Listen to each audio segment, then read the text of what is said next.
Welcome to the How Did They Do It Real Estate Podcast. Have you ever wondered how people succeed in real estate and what steps they took to get there? If so, this podcast is for you. Your hosts, Sayla and Eileen Prack, interview top experts in the real estate community to share with you their real estate journey and how they achieved massive success. Our goal is to provide you with valuable real estate resources and to help you apply it to your own real estate goal. Welcome, everyone, to today's episode of the How Did They Do It Real Estate Podcast. I'm your host, Eileen Prack. And today we have Jerome Maldonado as our guest. And he is a highly successful real estate investor, business owner, coach, and speaker. And he's built his first six-figure business back when he was in his 20s. And in 1998, he pioneered a new construction company, which he took to seven figures in less than 1 year. And over the span of his 20 years, Jerome has done over $200 million in-house transactions, with another $52 million in 2021 alone. So Jerome, thank you for being on our show today. Welcome, and how are you doing? Eileen, I'm doing well. Thank you for having me. It's great seeing you this morning. Same here. So Jerome, let's start off by, if you can share with our listeners and myself a little bit more about your background and how you got started with real estate. It's funny. I never really considered myself a real estate person, Eileen. I considered myself more of an entrepreneur, and I kind of dabbled in real estate to set myself up with some financial security. I think a lot of people, probably a lot of the listeners, probably think in the same mentality I was thinking in back in 1998 when I first bought my very first rental home. And more so than anything, I just wanted an asset. I didn't really know where to place money. I had went through a lot of ups and downs in the business world in my first 4 or 5 years in business. And I just wanted to have something that I could show that was tangible, that I could actually see, touch, and feel and say, okay, I own that. And I have some equity in that. And if I pay that off, I have something that I had that had tangibility. And that's really as simple as I started. And I landed up with 2 homes in the first 2 years. And through the means of my construction company, I bought an old, ugly building that I was going to store equipment in the back. And I figured, let me remodel it and lease the front of it and take a little office space for the construction company. And I wasn't looking at it as like being a real estate professional, a real estate investor. I was more so looking at it as trying to be business savvy and utilizing it as more of a tool for my long-term retirement back in those days. I never really thought about it as being like a real estate investor or becoming a full-time business or any of that. So I kind of just got started in real estate in that regards, and it kind of pioneered and built upon itself over the course of time.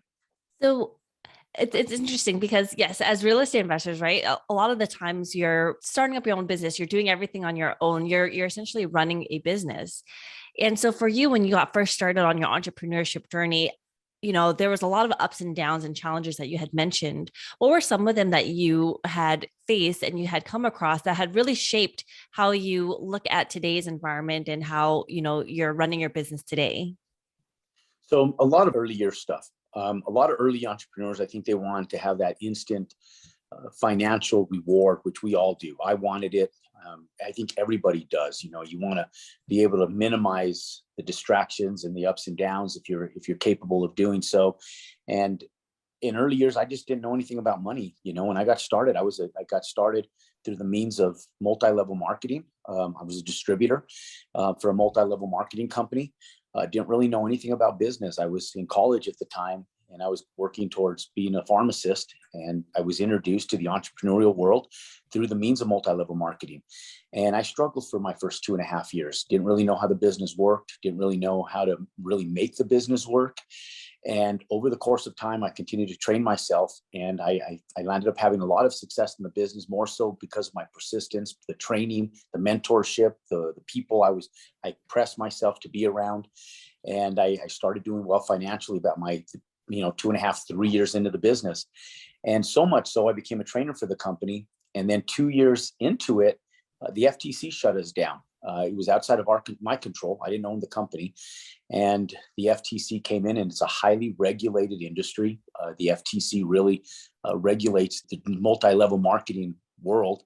And little did I know back then, but I was vulnerable to the circumstances that were in my surroundings. So we landed up going from making over $20,000 a month to zero overnight. And I found myself pivoting. So we were trying a lot of different things at that time. And as entrepreneurs, I think we have this little thing in the back of our minds, like I can go back and get a job, or I can continue on this journey, whatever this journey might be at this time. And I think there's like that big question mark in a lot of our minds when stuff like that happens. You just really don't know where to go and where to pivot. And I never was in construction. I kind of fell upon it on accident. And it wasn't even methodical, in all honesty. I fell upon it because my brother-in-law was trying to get his contractor's license. His boss had went out of business, and I went to go help him on the school standpoint.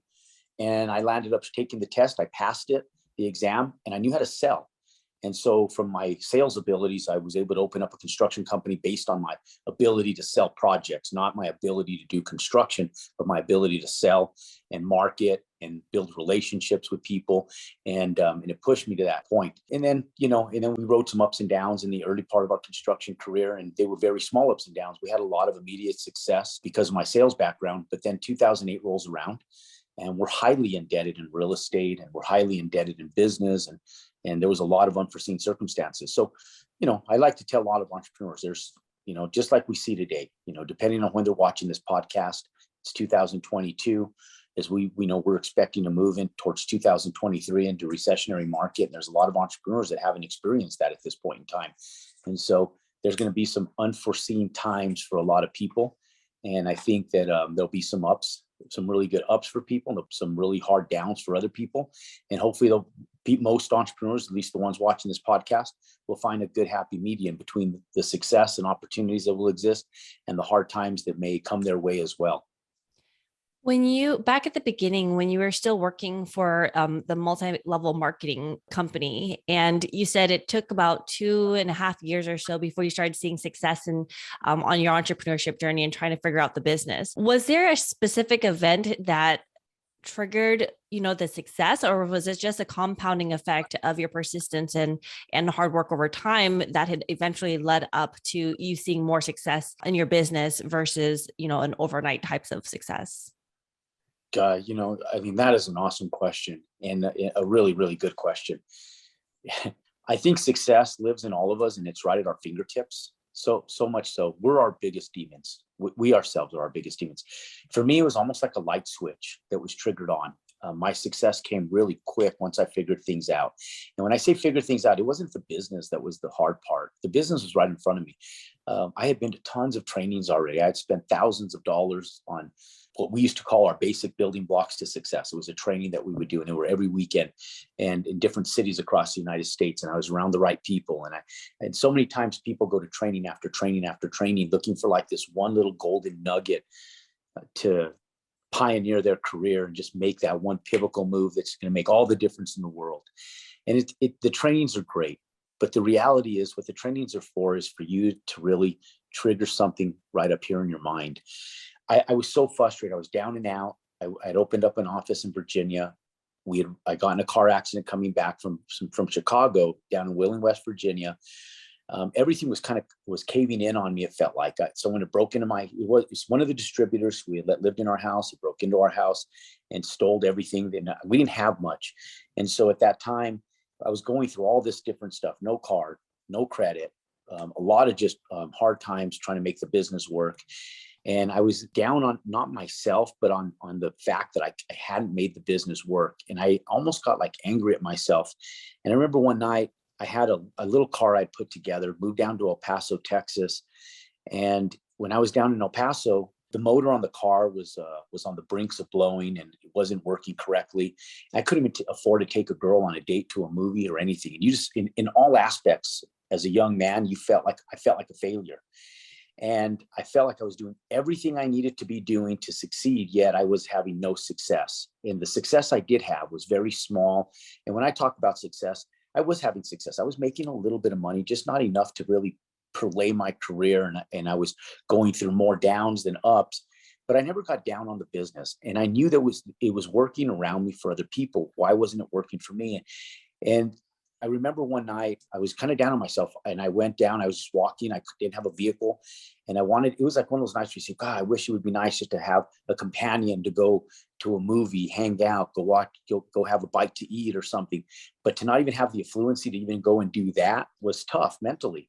And so I remember walking down, and I grew up kind of a traditional Catholic, went to Catholic school growing up. And when I remember walking down by this church, and I just knelt down and I prayed when I was about 11 o'clock at night. The school was empty that was to the right of the church. And I just sat down on one of the, they have like the Virgin Mary with a little pew in front of it. And I remember sitting down, just kneeling, just praying. I started crying and just thinking, going, God, give me a bone, like just give me something. I've done everything that I can do. I don't know what else to do. I've sacrificed, I've burnt my bridges. I've done everything that everybody has told me to do. What more can I do? Give me a bone. And there was something that just kind of switched on me that night. And I don't know if it was the fact that I felt like I became vulnerable to myself and really became honest to myself, saying, telling my mind that I had the capabilities, I was doing everything, but why wasn't it working, and really just hitting that pivotal moment. But I remember getting up from there that night and getting so angry at myself, and not angry in a way where it's like a violent angry, but like angry on yourself, going, you know what, you're going to make this happen. And I remember that next day going back and telling myself, I'm never going to struggle like this ever again. I'm never going to do it. And I just went in with a different outlook on what I was doing in life, my business, how I was dealing with people. And I was harder on people. Because I would allow people to make excuses, and I would allow myself to make excuses. And when I stopped making those excuses and stopped allowing other people around me to make those excuses, and I really became tough in regards to advocating for my business and what I believed in, and stopped listening to other people and all the negativity that's programmed in our minds over the course of time, that was my turning point. And within that, it wasn't like overnight where the next month I just made a bugo amount of money. But I remember making like a $4,500 check and taking that and buying a little truck. And that was success for me. I had a truck that was functional. It was good. It was a nice little Nissan truck. And then I remember leaving off to San Antonio, and I left a little sales team in El Paso. And I went to San Antonio telling myself, you know what, I'm going to go in there and I'm going to kick butt. And we did. There was leadership there. I didn't want to be around the leadership. And my whole mental state was, if I'm going to go and I'm going to be around leadership, I'm going to go in there and kick their ass. And that was literally my standpoint. And I went in and we killed it. I went in there and I remember having this little glass trophy that my buddy Darren, we're really close friends, almost like brothers now. But at the time, he was almost like a mentor, and he was one of the top money earners in the company. And he bought this little glass trophy that looked almost like a little Oscar award. And he goes, look, whoever closes the most sales volume each month, this trophy will sit on their desk. And I remember looking at that trophy, thinking to myself, that trophy will never leave my desk the entire time I'm here. And it never did, except for 1 month. And it was the last month I was there that it left my desk. And that trophy went from my desk to one of my distributors' desks that I helped build an income for. And that was the month I left to Jacksonville, Florida. And we went from making almost nothing to a little over 4,000. By the time I left San Antonio, I was making just shy of 20,000 a month. And was pushing towards one of the top money earners in the company. And just a few months later, when I moved to Jacksonville, we hit one of the top positions in the entire company. And that's where our success really turned. But it was like in a 6-month period where all of this turning point, but it was really that night that I remember being the turning point for everything that I was doing. Yeah, it's when you're talking about it, it's like that white hot burning desire that, like, I'm never going to face this type of adversity again. I don't want to be in this type of situation, and putting on yourself and challenging yourself and really pushing yourself to get to that next level. And what they say is, like, every problem is a problem of perspective. And so you change the outlook of how you approach life, how you approach the business. And then, within the 6 months, you were able to, exceeding and surpassing what you were initially set out to do. What's funny is once I did that, it wasn't even that hard, right? Like I felt like once I was doing it, I felt like, God, what took so long to get here? It was just the mindset.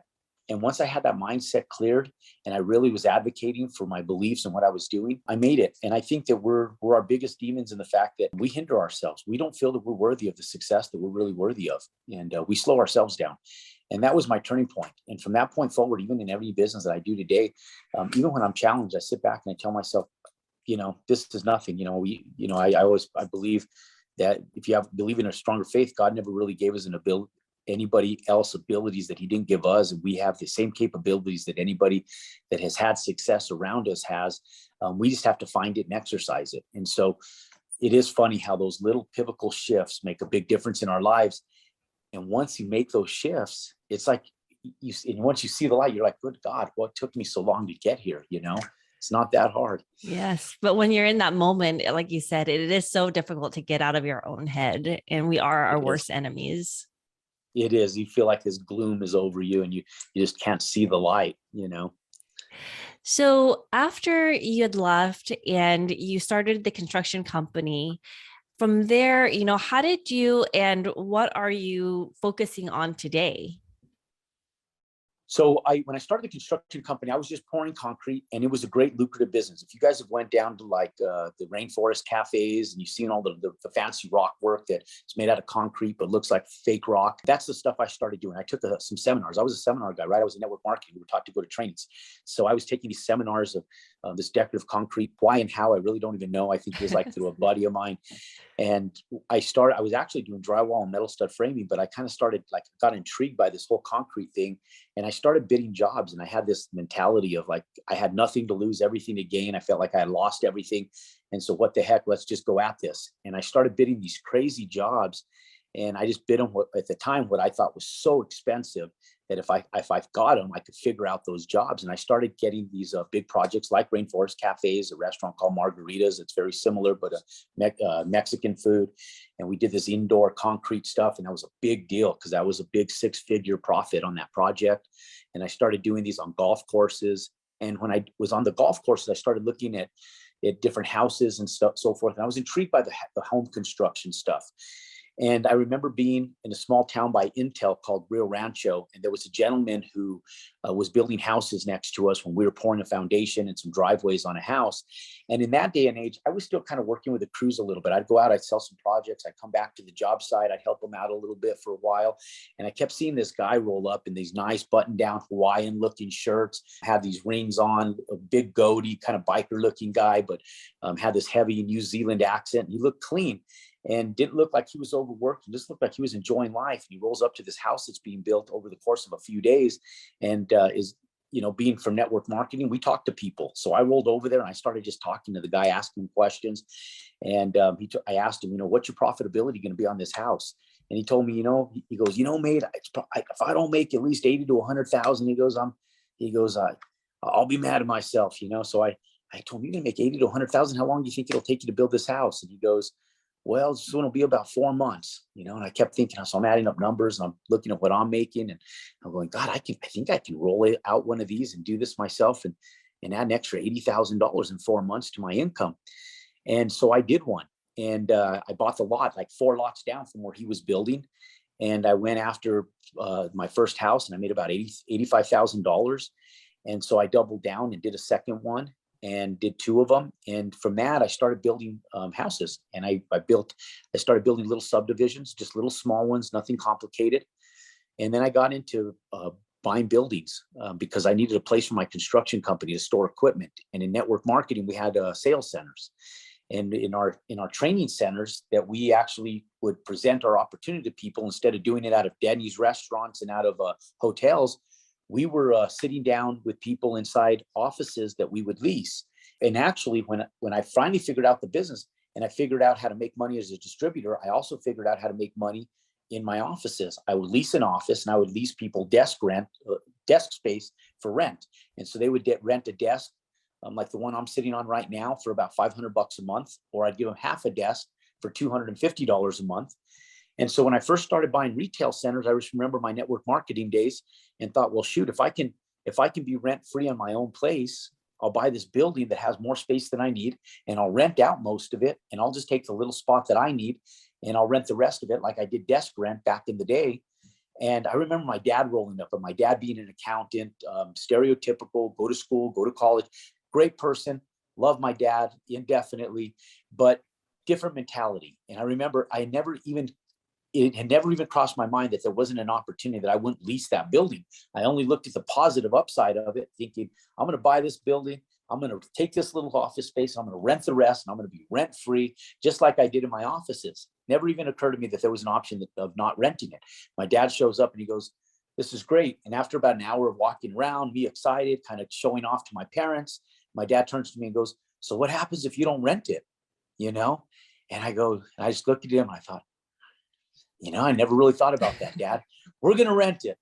And so I went back at it, and I didn't focus on not renting it. I focused on renting it. And 6 months later, I had the building stabilized. I bought it on a real estate contract on an owner finance deal. And 2 years later, I refinanced it out. I've since paid it off, and I still own that building today, the very first one I did. And that thing's made us over $2 million in rental income over the last 20 years. And I started building them new. And I started buying some additional value add ones that were distressed, just like that one. And through a mixture of buying value add buildings, building them new construction, building houses, still running the construction company, had all three things going at the same time. I opened up a real estate company to be able to save money more than make money, but that perlayed as well. And then 2008 hit, and I pivoted. We got stuck with a lot of retail. I got pounded hard in the recession, almost lost some assets, but we didn't. We had enough diversification that we skid through by the skin of our teeth. And we pivoted. We got into multifamily, and which we're still developing today. So to answer your question, we do a lot of new ground up construction for multifamily development. We do an affordable housing model. We're building a Class A model without amenities is what we're pretty much doing. And our rents are substantially lower than traditional Class A assets that have full swimming pools, gyms, and all the amenities. We're able to compete with like Class B assets. And we're building these all over the Southwest, and we have been since 2016.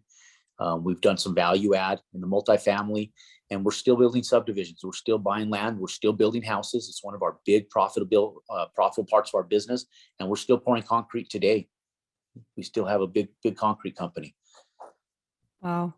That's incredible. I mean, what you've been able to accomplish in these many years. And I love it because, a lot of people, like, even on, like, I talk to a lot of the guests that come on the show, and a lot of times what they say is, people notice the overnight success, but they don't know about the journey that has happened these last, several years. For you as a span of like 20 years, right? Or something like that, quite some time that you've been able to build up to where you are today. And it's been an incredible journey for you. It has, and it has, and it goes by really fast. And I think if people realize how fast it really does go by, they would just put in the time and effort. I remember having friends and colleagues that were entrepreneurs because I was in that space. And if you're not in the space, it's very unique to have friends in the magnitude that I did that were entrepreneurs. And so all of them have these extraordinary visions of creating wealth through multiple ways of it, multiple industries and multiple ways. And everybody has this shiny object syndrome, and everybody has the next once in a lifetime opportunity for you. And I always used to joke with my buddies and say, I feel like Lucky the Leprechaun. I've had more once in a lifetime opportunities than I can shake a stick at. And it's because I always had these friends who would come to me with all these opportunities and their next get rich quick deal. And in early years, you try them with everybody. And I lost so much time and so much money getting distracted with dumb stuff that never turned into tangibility and financial longevity. And I even had friends that did extremely well with short-term viable businesses that they didn't pay attention to. They lost and got in trouble with the CFPB, the FTC, and just from neglecting their companies and going out and overliving life without paying attention to what they're supposed to be paying attention to, and that's their business. And at times, I felt like when they were having massive success, that my success was slow. And just really slow, and almost like I was like trudging through molasses, just wasn't getting there as quick. And I knew I was having success because I was making more than the average person, but I would look around. I wasn't tunnel visioned on what I was doing. I would look around at everybody, comparing myself to everybody. But the one thing I thank God that I did is I stayed focused on my business, even during those times. So I never took my foot off the pedal on my stuff. Although I got distracted sometimes with their stuff, I would sometimes neglect my stuff a little bit, but I kept focused on it. And now that I look around after 20 plus years of doing it, I look at all of the masses of people, friends, and colleagues that I've had. And if I go down the entire line of all of them, I've had more success almost than every single one of them. Not because I was better than them. I've just lived the long game in the business that I knew. And I've been able to stack and compound my revenue and my businesses, my portfolio, and I've paid attention to it. And I haven't taken my foot off the pedal. And although even sometimes today I get distracted with other little business endeavors and, stuff that comes my way, I just stay hyper-focused on what I do. And then I kind of moonlight on other stuff that intrigues me, but I never get my head off of what I do. And I just look at even if those times that we feel like we're missing out on something better, just stay focused on what you're doing. Stay focused on what you know. And if you pay attention to it long enough, all of a sudden it's going to mature, it's going to flourish, and you're going to have some success, and it's going to be more plentiful than you even imagined. So you saw a lot of cycles up and down within real estate, and what's been happening back in '08, and then what's been happening now with COVID and everything like that that's going on. So for you within real estate, are you still bullish on what the real estate market is looking like going forward in the future? And are you continuing to focus in this area, or are you pivoting your investing strategy? What does your outlook look like now? Our underwriting is different. And so we know that we've been on the forefront in the brinks of a recessionary market for the last 3 years. We've been in an inflated market before pre-COVID. Now, COVID just stimulated the economy, and we were able to take advantage of a few incredible years, right? But that doesn't exempt us from what's going to come. And with inflation being real and right in front of us, a recessionary market is on the brinks of our forefront and our horizon. And so I've been telling people the way you underwrite deals needs to be entirely different. The reason we're doing new builds instead of value add right now is because the market has been so inflated that I've been scared for about 4 years now to be able to take on assets and purchases like a lot of these investors have, purchasing stuff at sub 4% cap rates. There's a parallel to interest rates and cap rates.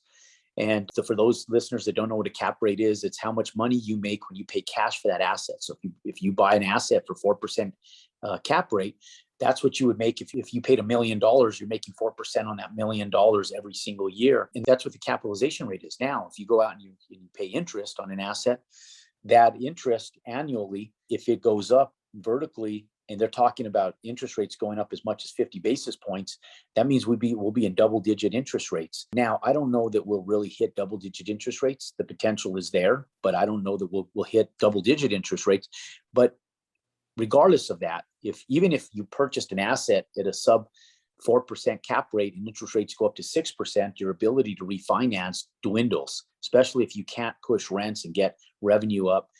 And so what ends up happening with a lot of people that over leverage themselves and they can't finance or refinance out of projects or even sell a project because the cap rate is so low, they land up getting stuck, or they land up having to forego that property through either the means of short selling it, which means they sell it at a discounted price, or they get foreclosed on, or they have to give it up and lose their equity holdings in that asset. And most people don't, because they go through a denial phase. And that's why so many people end up going through bankruptcy. So the way we've been underwriting deals is with expectations that this was already going to happen. So we've been underwriting things with higher cap rates, with expecting higher interest rates. And we've already been underwriting things expecting a compression in the market. So even a year ago, we were underwriting stuff expecting a 10% compression in the market. So everything that we've done, we've exercised underwriting two different ways: higher interest rates and a compression in the market. And if it underwrites with those two parameters squeezing us in between, then we go ahead and move forward, building and taking down those assets. And so we feel very comfortable in the assets that we're building that are under construction right now. And we're very confident in what we're fulfilling. Now, here's the key, is that most people don't realize the opportunities that are coming in a recessionary market. People only look at the negative, that, oh my God, the real estate's going to go down in price. I'm going to be in a position. Should I just wait? Should we weather this storm and wait for things to start going back up?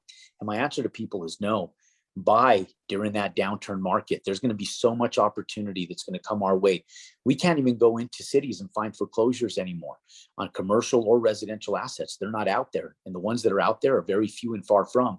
There's going to be more foreclosures. There's going to be more short sales, more bank-owned properties. They're going to come in the market over the next 2 years as we move into 2023 and 2024, that it's going to be a great buying time for a lot of investors. So if you're just getting started, this is a great time to get in the game. It's a great time to start learning the game. We have a little bit of time. I don't think we're going to see a downturn in 2022, but I do think that we're going to start migrating in that direction slowly as interest rates start to raise over the next few months. So, Jerome, how has real estate investing impacted your life so far? It's been life-changing for my kids. In early years when my kids were young, they didn't want to have anything to do with what I was doing. What daddy does isn't cool.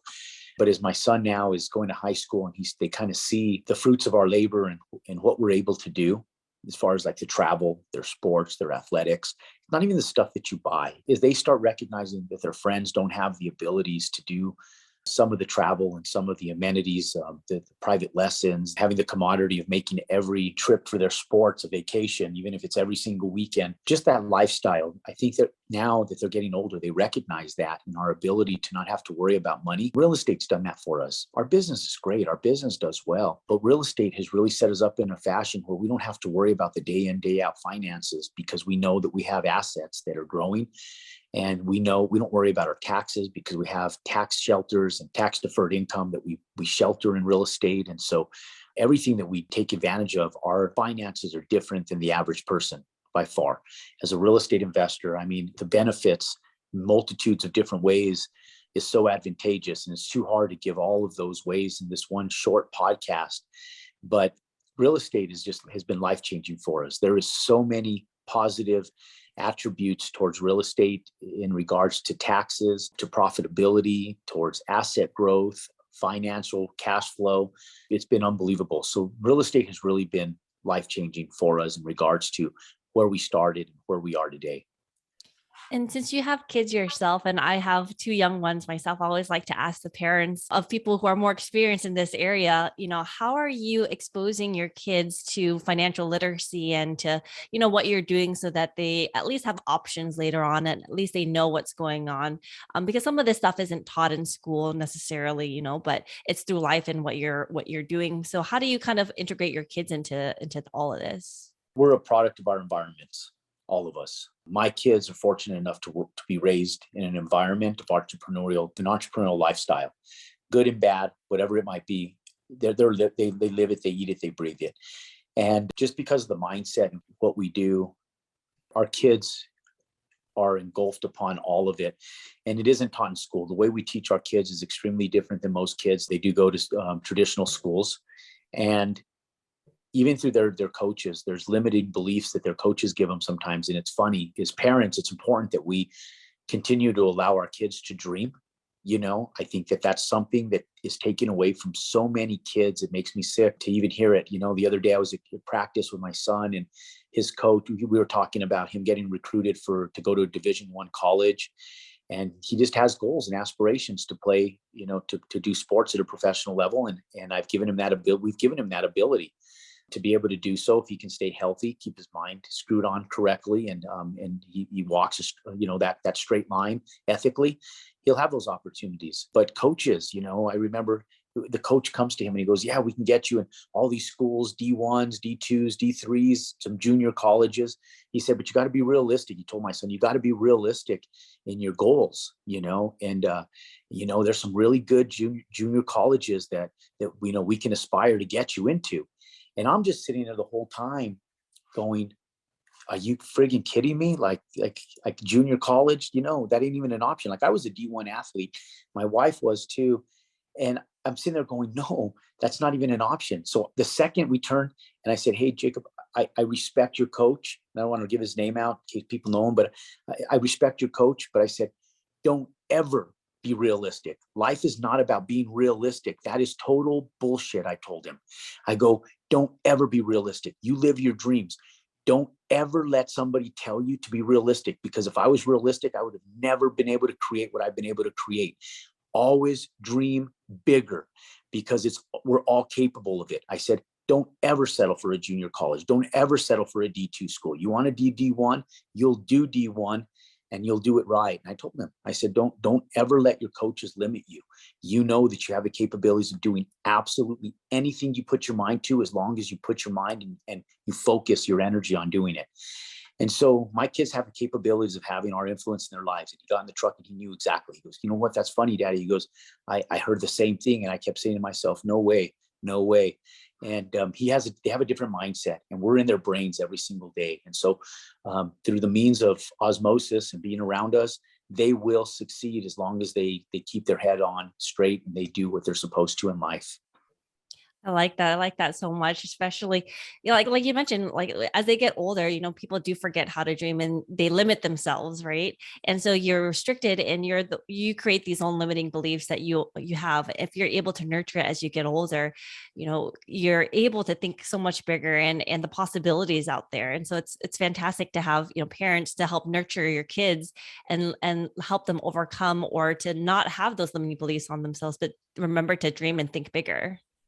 Always. And it's so important because and when I say that, I say it with passion because we're too many of kids just lose their opportunities because of people trying to be realistic. I mean, what does that mean? I just don't even understand what that means. Like, be realistic.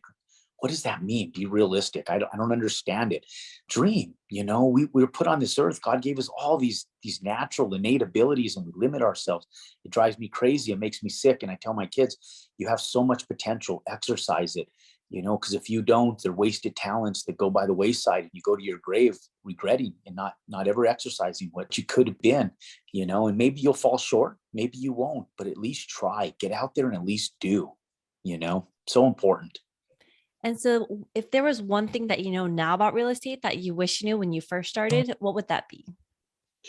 I would have went bigger earlier. I didn't understand how money worked in regards to financial institutions and how they actually appraised big commercial assets. I didn't learn this stuff until I got into the game further years. Even when I was doing what I would consider to be bigger deals for most people that were a few $1,000,000, I still at that time had limiting beliefs as to an understanding of how financial institution works with big assets. We drive by these big hotels. We drive by these big retail centers. We drive by these big apartment complexes, and individuals and investment groups own those. People just like you and I own those. But we think that it's like this big corporate conglomerate that owns them. And yes, there are some that are owned by big corporate conglomerates, but there's individuals like you and I that own those. What's the difference? It's our knowledge and our wisdom. I didn't know that I had the capabilities of going out and building 100+ unit apartment complex that were worth 30, 40, $50 million.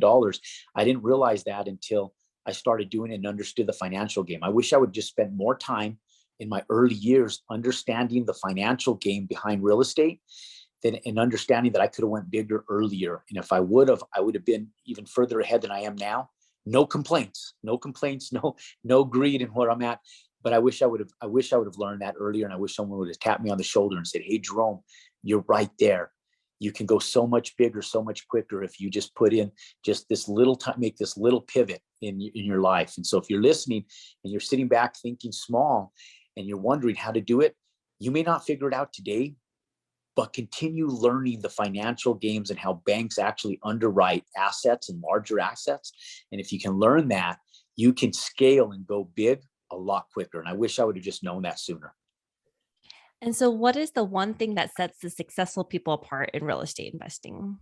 You got to be an action taker, but you also have to have wisdom in your action taking. The people that do the most diligence, I didn't just get here on accident. I remember when I started really deciding to take down big assets in 2016, I studied. And when I say I studied, I studied. I studied other people doing what I wanted to be doing, started reading a lot, started doing research. And maybe I contribute this back to the good part of me going to college, and being in the medical industry. We read a lot of medical abstract articles, and, we had to do a lot of medical reviews. And maybe I contribute this back to a lot of that. But I sat down and I really studied the game, and I put my head down. And it took me 2 years of hard study to really figure out and understand how these asset classes work. And by 2018 is when we really started to scale. So I tell people, the difference between those who go big, those that go small, and those who don't do at all is the difference between those who take action and those who educate themselves and persistently continue to educate themselves. We're living in unprecedented times right now. If you don't continue reading, if you don't continue educating yourself, you miss the boat, because how we take down real estate 2-3 years ago is not going to be the same as the way we take down real estate a year from now. You got to continue. Life's about education. You got to continue educating yourself and being smart of who your influences are and where you're getting your information from. But you got to be an action taker. You got to take all that education and put it to work. And if you don't, that education is worthless. You got to let it broadcast upon yourself and the world. Put that into action steps that are actually going to be result driven. because actions alone that aren't result driven are worthless. So you want to make sure that they're action steps that are result driven and actually migrate in that direction. And that's the difference between those who do and those who don't, is the fact that those who do take action and they start pushing towards results. Awesome. Jerome, thank you so much for coming on. This was super inspirational. I love your story, how you've been able to build it. And, you remind us that it's not an overnight success. It takes consistent, persistent action to be able to dream bigger, to look at your life and to create a life that you decide to choose, and to be able to share that with your family and, live a life by values. And I mean, I love your story. I love where you're coming from. And so I really appreciate you coming on the show and sharing all that with us. Eileen, you're awesome. You have a great energy, and I'm just grateful that you took the time to put us on the show, and hopefully we impacted a few lives today, even if it's one or two. And so for our listeners out there who want to find out more about you, your story, what you're doing in this space, where's the best place that they can go, Jerome? We're easy to find. We're all over the place, from Facebook, YouTube, Instagram, Twitter, you name it. We're out there. And if they just look at my name here on the chat and plug it into any one of the social media platforms, at Jerome Maldonado, you'll find us. Instagram's the only one. It's Jerome Maldonado and the number 1 that you have put into Instagram. But everywhere else you can find us just by name. And there's a lot of links and ways to email and get in contact with us if they want to find out a little bit more about what we're doing and how to work with us. Awesome. Thank you again, Jerome. And thank you for listening to our podcast today, brought to you by Bonavest Capital. We would really appreciate it if you can go to iTunes right now and leave a rating and written review. Also, please don't forget to subscribe so you can always get the latest episodes. You can also connect with us on Facebook, How Did They Do It Real Estate. We'd love to hear your feedback and any topics that you're interested in for future episodes. Lastly, to learn more about us, you can go to bonavestcapital.com and fill out the Contact Us page so you can speak to us directly. Nothing on the show should be considered as specific personal advice. Please consult your legal, tax, and real estate professionals for individualized advice.